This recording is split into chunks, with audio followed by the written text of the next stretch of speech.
Hello, Freddie. Welcome to another episode of Dadsplaining Politics. Hey Dad, it's nice to be back. Good to see you again, as usual. We've got lots and lots of things to talk about. We were trying to cut down a few of the topics because there were so many this time around. So, we are going to cover today all the trials and tribulations between Vladimir Zelensky and Donald Trump. We are then going to move on to the German election. Super interesting results that just happened yesterday, Sunday in Germany, which is fascinating given that Germany generally has Sunday as a day of rest. I was considering why they're having elections on that day, but the German elections. And then we're going to move on to the story of Congo and all the terrible things happening there. And then finally, we're going to come back to the Australian theatre and As talk, we generally do. as we generally do. And talk a little about that, which seems to be developing, but at a very slow rate. But anyway, we'll get to that later on in the podcast. So we need to talk about Trump, obviously, as we always do. It's getting a bit tiring having to talk about Trump and, entertain him more so, entertain his thoughts and his ideas, because obviously half the time they're just like random statements out of the blue that he decides to put out into the world. So to have to analyze them and take them seriously can get a bit frustrating. I don't know about you, but um, that's what I've It's been feeling recently. It's 30 days in to the Trump. It seems a lot longer than Only 30 30 days. days. You see It's what remarkable. craziness has gone on over 30 days. But I had an interesting discussion last night with Michael Twigg, and he was talking about, is this all a orchestrated campaign by Trump to put people off their guard and say the most outrageous things in order to get a better negotiated result? So I thought it was a really interesting discussion. What do I you mean, think about that, Freddie? that is really interesting. I was actually looking into this the other day, because I was on TikTok. You learn a lot of stuff from TikTok. I'm not going to say I was reading an article because you do learn a lot of stuff. And this sociologist, who I looked up, she does have some credibility, was saying that it is a proven strategy that leaders often use, cult leaders even, to confuse and convince people that they're doing the right thing by just putting so much shock and awe into the population. It means that the Democrats and more left-wing groups aren't able to organize and push back because they're too busy dealing with the shock from every new policy that the Trump administration is putting through.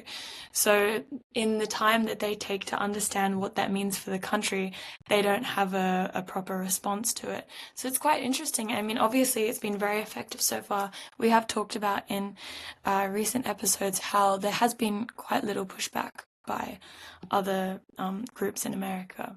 Visibly so, at least on the international stage. Yeah, it's really fascinating. So, recently Trump's called Zelensky a dictator, and he talked about Zelensky starting the war, which is obviously a total falsehood, and that he wasn't very popular in Ukraine. He only had 4% popularity. Again, Mm. not true. 57% popularity, actually higher than Trump in the US in terms of popularity.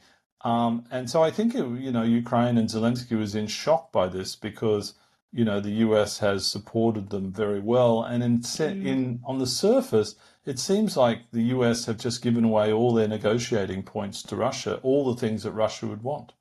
I mean, I agree, but I think that's all Trump really cares about. And I think going back to what you were saying, obviously, about Trump calling Zelensky a dictator, that all came from Zelensky in an interview where he was asked about his response to the Trump administration's giving of aid and the negotiations and etc. etc. And he said that Trump is living in a misinformation space. And it could, it's incredibly difficult to be Zelensky in this time because obviously, like, the one thing that he's been fighting for is for Ukraine to be free and to get that support from all Ukraine's allies. And in his fierce, loyalty to Ukraine, he said something about Trump that could ironically cause massive defeats in Ukraine, right? Because he said this, Trump is living in a misinformation space. We know Trump, he was never going to take that lightly. The next day or so calls him a dictator and wants to Mhm. oust him from government and starts making false claims about his popularity in the country. Enough so that I think if get me right if I'm wrong about this, but he talked to Keir Starmer about it just to confirm that he was in the right, that he Mhm. should still be in power and that he shouldn't have held another Mhm. election. And Keir Starmer said, no, of course you should still be in power. You don't have time to be holding elections in a wartime, like the UK did during World War II. They didn't hold new elections. They just kept with the current leadership. So, It is fascinating, and I think the other thing the US has said they wanted $500 billion paid to them, half the rare earths in Ukraine, and Zelensky did not agree, right? Because that sort of would give mortgage Ukraine in the future. And, think about it, Ukraine's going to need so much money spent to rebuild Ukraine, etc. The whole thing is madness, I think, for the US to demand that level of money. And what I think is fascinating, Freddie, is Keir Starmer and Emmanuel Macron are both going to Washington this week.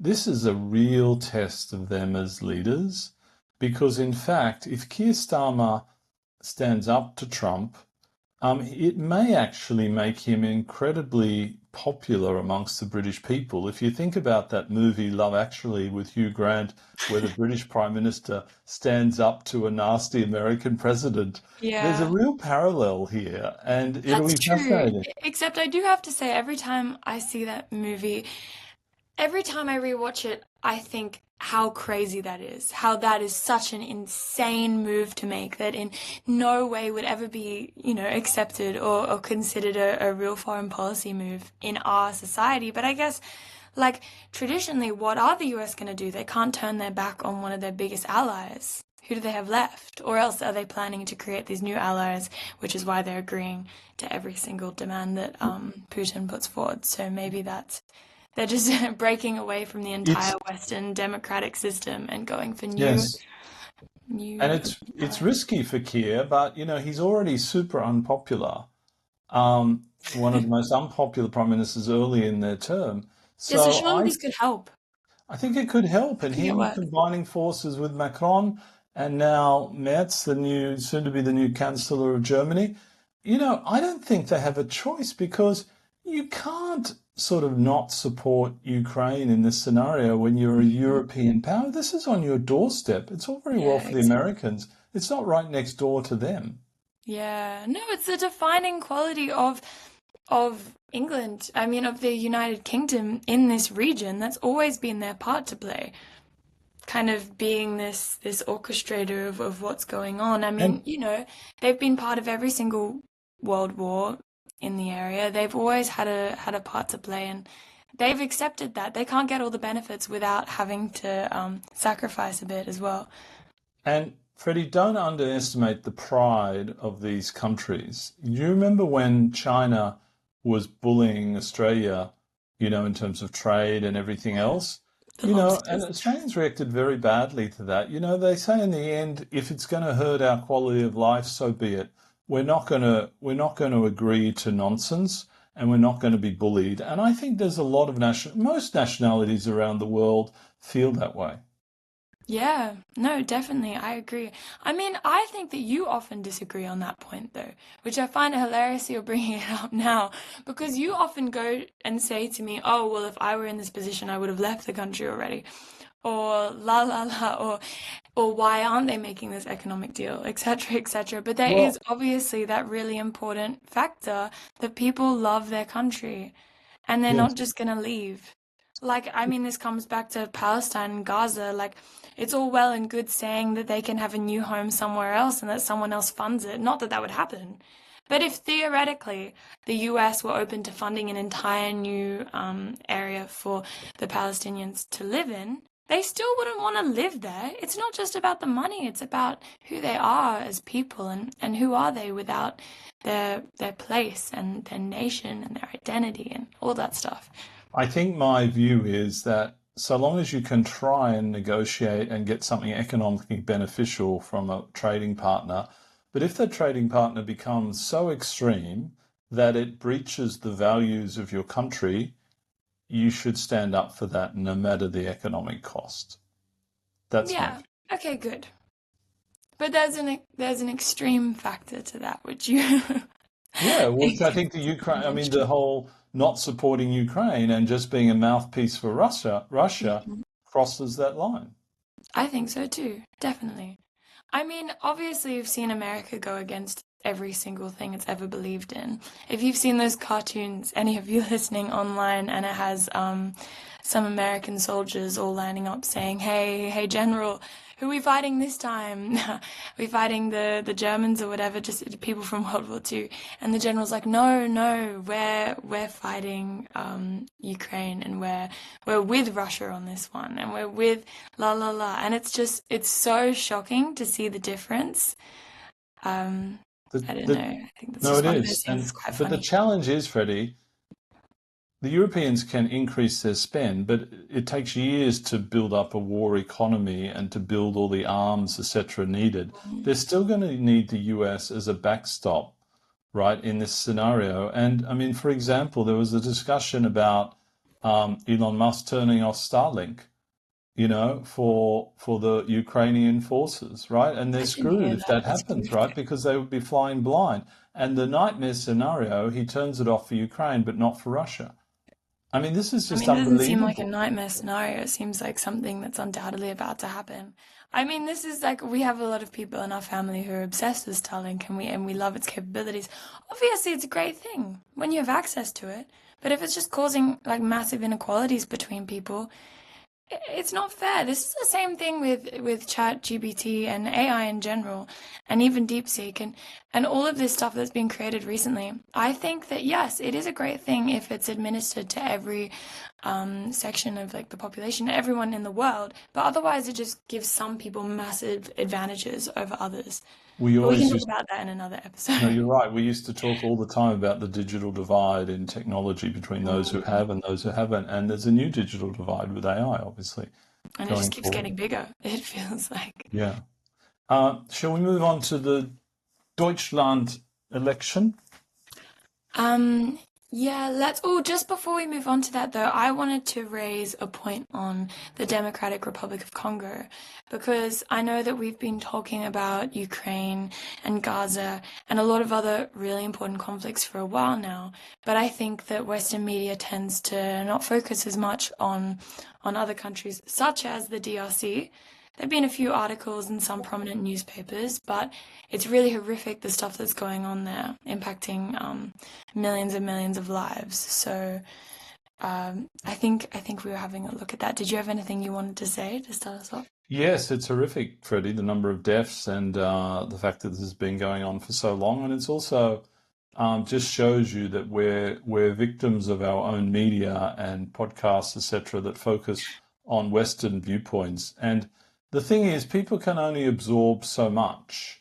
You see, there's Mm. so much going on in the world in an extreme kind of way, I think, versus the last 5 or 10 years. And so things go off the boil, like listening to those things because you're just listening to the latest, biggest news point. Yeah, exactly. I mean, even not to shit on you in the middle of the podcast, but even bringing up some of these topics beforehand, I remember you kind of said to me, "Oh, but we've talked about that in an episode before." And of course, yeah, the topics we haven't talked about are more attention grabbing, but that doesn't mean they're more important. Just because something's already been happening for a while doesn't mean it's any less significant to the people it's happening to. But that's another sign of the digital divide, I would say, what's happening in Congo, because obviously massive conflict has been going on for a really long time. Um, the rebel group, the M23 rebels, and they're allied with another rebel group. They've taken over another city in Congo, and it's all because they have really rich minerals and things going on in Congo. And so the irony of these minerals that they are getting within the Congo is that they are being used to build all the batteries that we use in our phones and in our electric vehicles. And they're not staying in the Congo, they're being sent around the world, and these rebels are benefiting from that to be used in the phones that then we go and we hear about Ukraine and we hear about Gaza from, but we don't hear about the very conflict Yeah, it's a that good is point. enabling us to learn about the other conflicts, if that makes sense. the world of rare earths. Suddenly it's a topic du jour Yeah, around the world. exactly. I mean, there's so little quantities of these minerals to make mobile phone batteries and stuff like that. It's really a very important discussion, and it feels like something even Trump and a lot of other bigger Western powers should have a part in, or would be more interested in having a part in than they are, if they were really being logical about their investments going into the future. I agree. Yeah. Absolutely. I just have to turn off an alarm. Excuse me a minute. I'll be back. Let me see if we can pause the episode. No, we cannot. Just enjoy this fun little break. We Never. bought an alarm for Coco, my younger daughter, so she should get up, and it doesn't differentiate between AM and PM. Sorry about that. Seems like a Um, problem, but anyway. uh, all right. Deutschland. Deutschland. Deutschland, Deutschland, Deutschland. That's Germany for those of you who don't speak German, but you may have guessed that by So this point. the Wahl in German, or the election, was on yesterday, and the CDU Snap election. CSU got 28.52% of the votes. So that's Merz, Friedrich Merz, who's an Friedrich ex Friedrich Merz, an ex McKinsey Germany. guy, I think, business person. Was a colleague of Angela Merkel's, but sort of to the right of Angela Merkel. Yeah, I think he's known as the antithesis of Angela Merkel. So I don't know how close they were when they were in government together. Right. And so then Alternative for Deutschland, AfD, got 20.8% of the vote.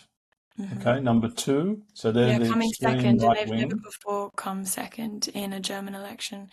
And then I know as well that the Social Democrats, which is the current Chancellor Scholz's party, they got their lowest election result in history since World War II. So obviously a lot of stuff is shifting in Germany at the moment in a really dangerous, terrifying way, Let me just considering run the through it history. because I think it is fascinating. So SPD 16.4%, Grün or Green 11.61, Die Linke, which is the left, which has had a surge actually. They got almost 9% of the votes. There's this new female leader of the left, and she's becoming rather popular. So that's quite interesting.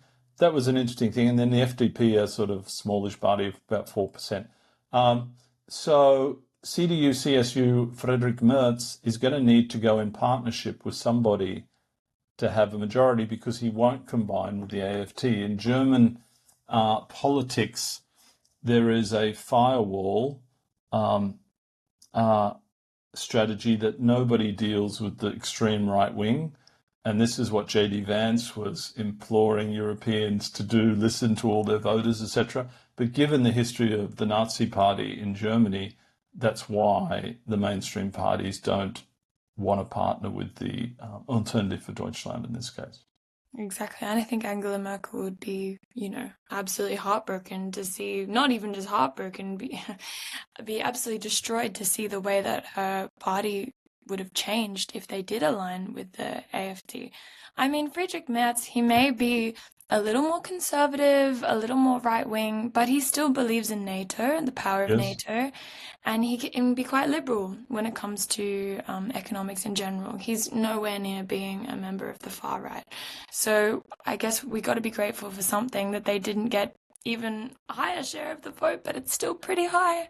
We're grateful. And, the thing is, he's already come out in the last few hours talking about he can't believe he's saying this, but he thinks Germany needs to move away from the US because he's always been a very pro US person. So that's what I think is fascinating, Freddie. As these European countries say, okay, here's the line in the sand, what will be the US reaction Yeah. over time? It'll be really fascinating over No, coming it's weeks. interesting because is that what they want or are they testing them? That's the big question. Are they testing to see what they'll do and what defense that they will start committing, like Mhm. the funding they're putting into defense, or do they simply just not want to be part of anything to do with any other country in the world going forward? Mhm. It's Well, a it big is fascinating. question. It is fascinating. And Germany has the economic power to do the third largest economy in the world, Mm. after the US and China, maybe fourth, depending on I don't Japan. think it's third. I think that It's there are a third or few other. fourth. Japan is therefore third, Yeah. after China and the US, but big, right? Really big. The challenge is being able to build all those weapons, etc., if the US is not going to supply them. But why wouldn't the US supply them if they're being paid for them? So, you know. Yeah, but it's how much funding they're willing to put forward for it. I mean, I also know just in terms of the power that Germany has, especially within Europe, is that even though the election has happened and Friedrich Merz has been elected, essentially elected, even though he's yet to form the coalition, there still has to be a caretaker chancellor for the next few months or so until he can form that very coalition that he needs. So I think that Chancellor Scholz will still be in charge, but that leaves quite a precarious government in Yep. Germany in a time where we don't need anything precarious. We need shit to get done. Yeah, yeah. So that's a scary situation in itself that no one's really going to be leading the charge in that way. Sure. So we're going to be a vacuum in European power, and we'll see who'll step up. And like hopefully, as we were saying earlier, Keir Starmer will understand his role, realizing he has essentially nothing to lose, and step up and play his part. Well, we'll know this week. He and Macron are visiting Washington, so watch this space. Hmm. And so, shall we move to Australia? Yeah, let's do that. So, latest polls are that Dutton is getting more of a lead versus Albanese. He's seen as a stronger leader, and Albanese is seen as somewhat weak. And that's the latest. So, the latest theory is that Albo is going to delay calling the election as long as possible, to give themselves some more time. And of course, they just announced a big Medicare announcement, which is An one of the $8.5 billion cash injection. which is one of the strengths of the Labor Party versus the Liberal coalition. Hmm. And so the coalition But quickly I've also responded and heard said they will. I'm sorry. Sorry, I'll just interrupt you there. The coalition did respond and say that they will match the cash injection, but I've also done some reading into this saying that this 8.5 billion doesn't necessarily come from a real viable funding place. That a lot of the money they're putting into Medicare is already effectively allocated, and it won't make a real difference, but it will be taking from other portfolios. This is what I'm reading from an economic analysis that Okay. um, that this woman had made. And that's quite an interesting point as well, that it was a rushed attempt at getting a few more votes for Labour, and it doesn't have any real basis. And we've seen Labour do this a bunch in the last year or so with the social media ban, which obviously hasn't had a real effect when we consider that my younger sister, who's 12 years old, she spends every second of every day on social media. So we'll see how this really gets put into place, and if it does, and hopefully they stop running scared and do something as it gets closer to the election, because their trajectory is obviously heading in a bad direction at the moment, and Dutton is just getting more and more popular, like you said. And it is fascinating because Dutton even came out and said he disagreed with Trump regarding Ukraine the other day, to That's differentiate himself, right? Which is very interesting because Albo has been very wishy-washy, not wanting to offend the US. Mm-hmm. And so again, it comes to the point of view, he's got a difficult road to hoe because he doesn't want to upset Trump before the election and have that negativity. But in the end, you've got to be yourself and you've got to be genuine because the people notice this. Yeah, exactly. And meanwhile, as well, we were talking a bit about the independence and how that's been changing over the past year or so. I don't know about you, but I think that there's going to be a few more independents in office next year. I think there will be, Freddie. I think that there's no doubt that the major parties are declining in some popularity. So I think the independents will do rather well. Exactly. Even with their the limit that they imposed in government on how much funding the independents can do, it seems like independents such as Nicolette Bull and a couple others in Victoria and WA are actually doing quite well. So that may also have an effect on the government, how many votes either side gets. And I don't know, we'll see how it all plays out. We will. It feels like it stretches on for eternity, this I stuff. know. Well, Freddie, lovely speaking to you. We'll be back same time, same bat channel next Monday. Please like us and share with your friends. We'd love more people to hear our podcast. Thanks, Yeah. Freddie. Have a great week. Thanks, Dad. Bye. Bye. See you soon.